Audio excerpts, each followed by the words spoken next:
there everyone, this is Poorman 973 and I am here playing a game called Stanley's Parabola. It starts with a P. I forgot. Really? Well. Anyway, alright. The workers were gone. What could it mean? Stanley decided to go to the meeting room. Perhaps he had simply missed a memo. I'm just going to run through. We heard a lot of these. When Stanley came to a set of 2 open doors, he entered the door on his left. I'm going to go on the door on my right, Mr. Narrator. What do you think of that? This was not the correct way to the meeting room, and Stanley knew it perfectly well. Perhaps he wanted to stop by the employee lounge first, just to admire it. Yeah. It's a really nice employee lounge. Ah, yes. Truly a room worth admiring. It had really been worth the detour after all, just to spend a few moments here in this immaculate, beautifully constructed room. Stanley simply stood here, drinking it all in. It tastes just like grape soda pop. Ah. Yes, really, really worth it being here in the room. A room so utterly captivating that even though all your co-workers have mysteriously vanished, here you sit looking at these chairs and some paintings. Really worth it. Totally. This is so worth it. I love it in here. I want some soda. At this point, Stanley's obsession with this room bordered on creepy and reflected poorly on his overall personality. It's possible that this is why everyone left. They all left because I'm creepy? I think that's a poor reason. I want some soda. I want some soda. Stanley sat around waiting for more dialogue. But when a long time had passed and there was no more, he decided that the game was trying to send him a message. He may be right. But at last, he'd had enough of the amazing room and took the first open door on his left to get back to business. This door? This door? You sure? So I'm gonna go through this door! Stanley was so bad at following directions, it's incredible he wasn't fired years ago. Do not lie. If you are lying right now, stop. It's a good lesson to learn, alright? You need to learn. Do not lie. If you lie, you need to stop it right now. I never lie. I only lie when I'm not telling the truth. Whether that's the truth or not, that's up to you. Oh, I need a key card.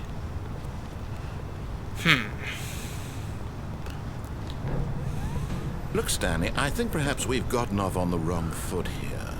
I'm not your enemy, really, I'm not.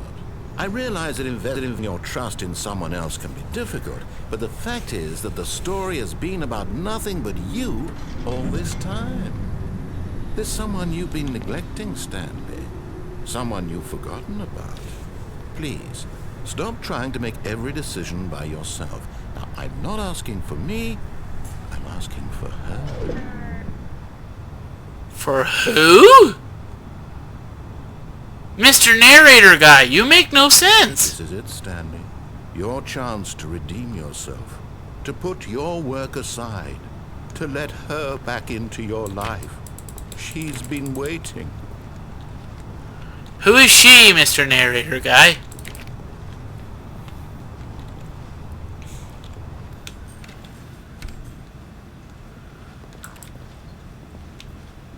Hey, forklift.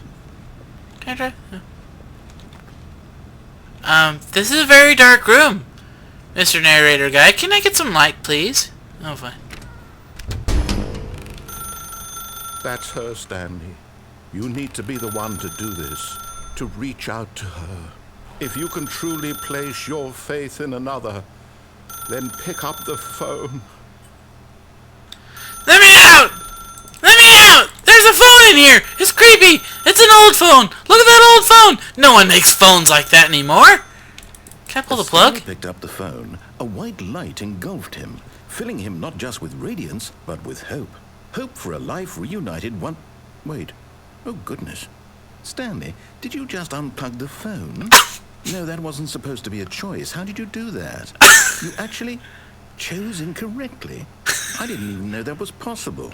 Let me double check. I pulled out the phone card! No, it's definitely here, clear as day. Stanley picks up the phone. He's taken to his apartment where he finds his wife, and the two pledge themselves to one another. Music comes in, fade to white, roll credits. Not picking up the phone is actually somehow an incorrect course of action. How is that even possible? None of these decisions were supposed to mean anything. I don't understand. How on earth are you making meaningful choices? What did you... Wait a second. Did I just see... No, that's not possible. I can't believe it.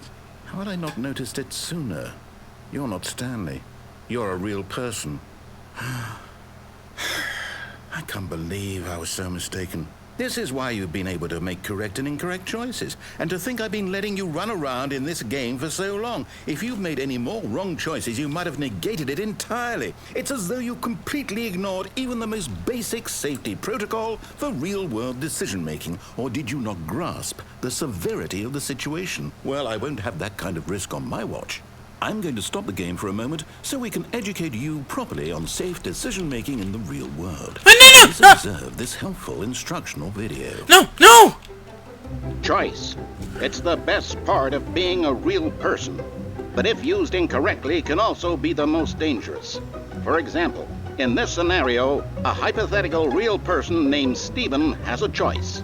He could spend years helping improve the quality of life for citizens of impoverished third world nations.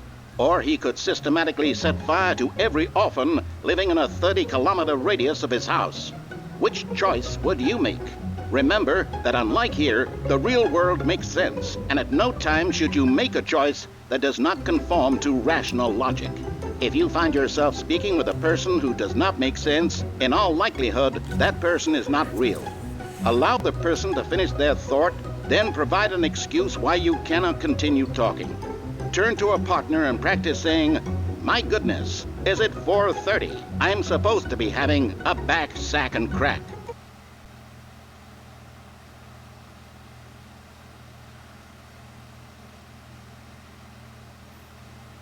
What? Excellent.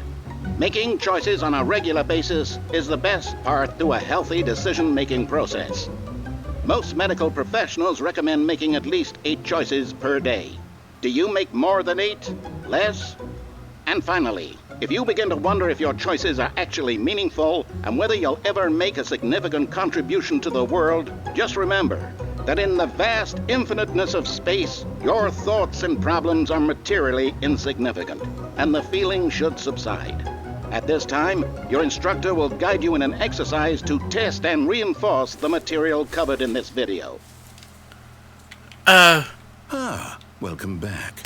You may have noticed that this room has begun to deteriorate as a result of narrative contradiction. But not to worry. Now that you're properly informed on good decision-making, we're going to revisit a choice you made just a few minutes ago and see what the correct thing to do would have been. This way, please. How do you know I wasn't Stanley? I thought I was wearing the perfect Stanley disguise. How do you know I was poor man? You're good, Mr. Narrator guy.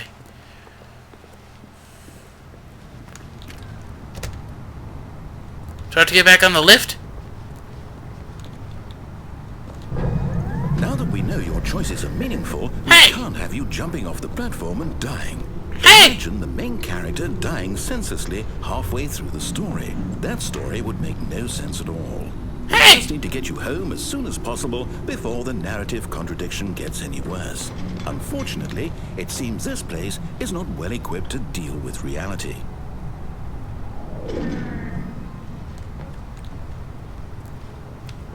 Don't let me through this door. No.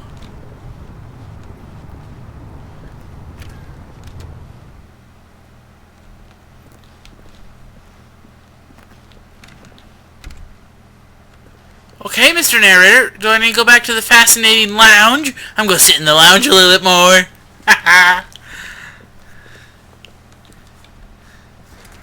Almost there. You'll take the door on the left, back to the correct ending, the story will have resolution once again, and you'll be home free in the real world.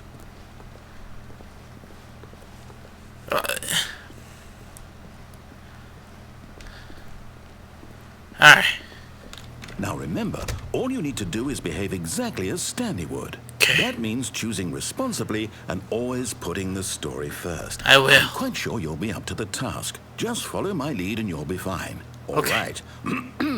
When Stanley came to a set of 2 open doors, he entered the door on his left.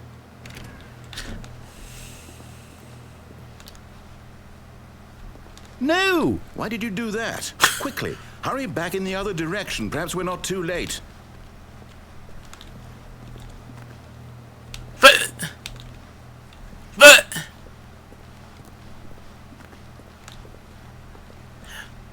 I want to go this way. What the? What happened to these file cabinets? It's getting weird. Okay, door on the left.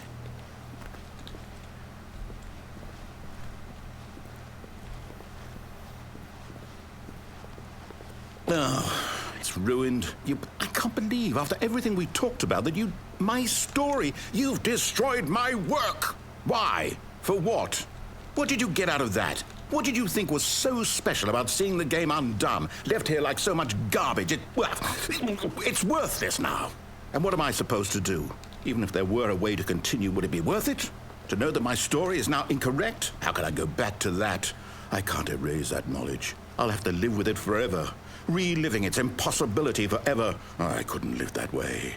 Is it better to shut the game down entirely? To willingly destroy all of my work? I don't know. No! What's the answer? What do I do? What do I do? Mr. Narrator, it's fine. No, I have to. I have to shut the game down. I have to. No! I have to. No! Mr. Narrator! No! Ah!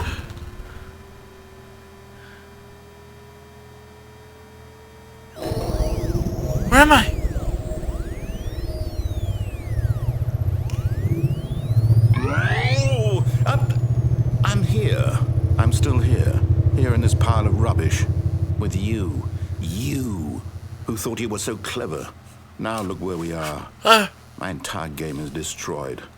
It was the only thing in the world that was mine, and you've run it into the ground. But... What, did you think that would be funny? No, You no, just had to see? but maybe... Didn't I impress upon you how important it was to be like Stanley? He actually knows how to do what I tell him to. He understands that if I say to do something, there's a damn good reason for it. That thought hadn't even occurred to you, had it? Yeah, That there's a world outside of you. You're a child. I'm 21 years old! Story. If you'd just gone through the door on the left, you would have seen it. There was a whole underground facility. You would have destroyed it and been victorious. It would have been so perfect. I worked so hard on it. I tried so hard. Behave exactly as Stanley would. That means choosing responsibly and always putting the story first. I'm quite sure you'll be up to the task. Just follow my lead and you'll be fine. Okay. All right. When Stanley came to a set of 2 open doors, he entered the door on his left. Okay, Mr. Narrator, I don't want to hurt your feelings again. I'm sorry. I'll go through the left, I promise.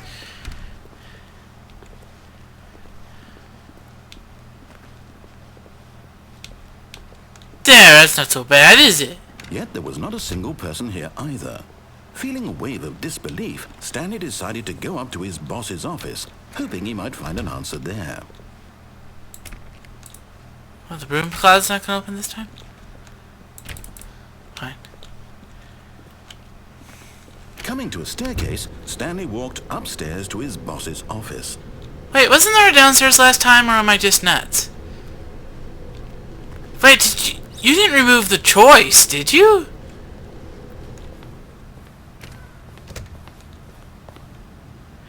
This is different. This is a different office. Stepping inside his manager's office, Stanley was once again stunned to discover not an indication of any human life. Shocked, unraveled, Stanley wondered in disbelief who orchestrated this, until he saw the door with a voice receiver next to it.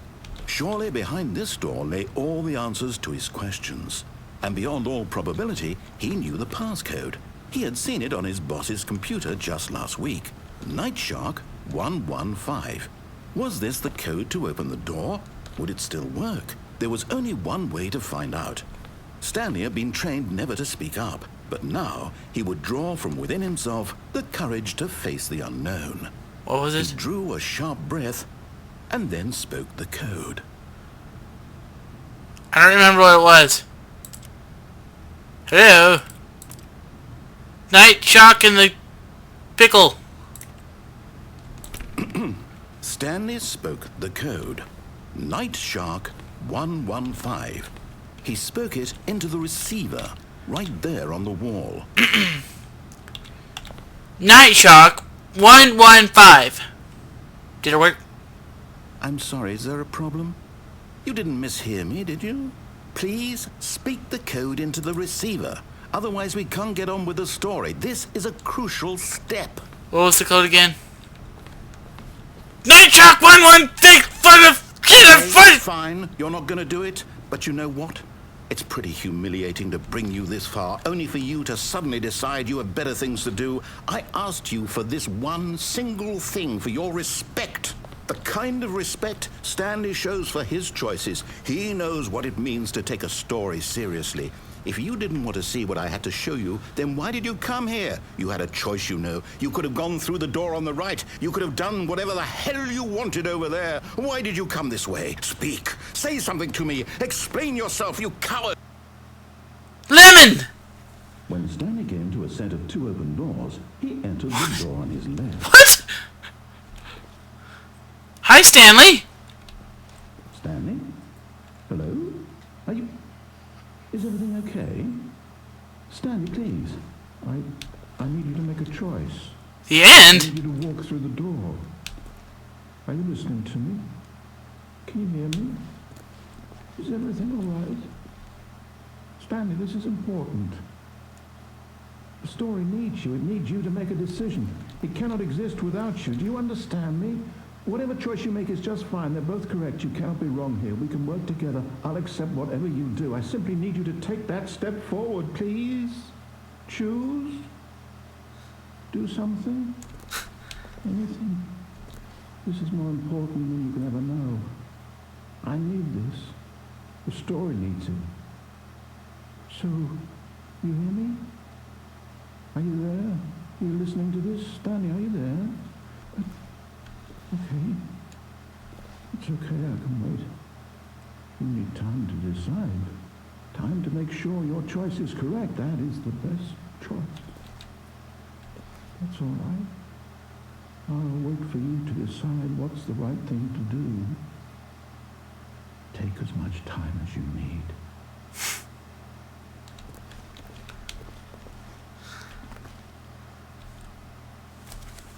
I win! I guess.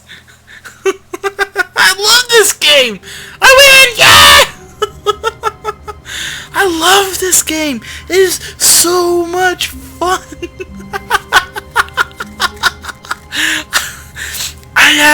I'm going to do this again. You're going to get nothing but this for the next several days. Yeah, this is so much fun, and I'll start filling my hard drive right now. So, this is Portman 973, and I hope you all have a great day.